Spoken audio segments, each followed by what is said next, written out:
Hello guys, in this video I'm going to show you how you can add your friends on your Duolingo app. So first you need to open up your Duolingo, and after that in the bottom bar you need to click on the middle icon, and here you will see add friends option on the top. You need to click on add friends, and here you can add your friends by three options. Either you can choose from your contacts, or you can connect your Duolingo to your Facebook account, or you can invite friends via link. You can also search their username or email if you have. For example, if I search for Jim, here you will see a bunch of users that use Duolingo.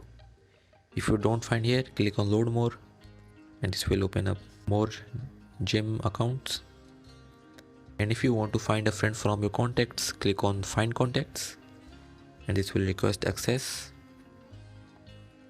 So this is how you can add friends on your Duolingo. I hope you found this video useful. Please hit the like button and don't forget to subscribe to our channel. And thank you for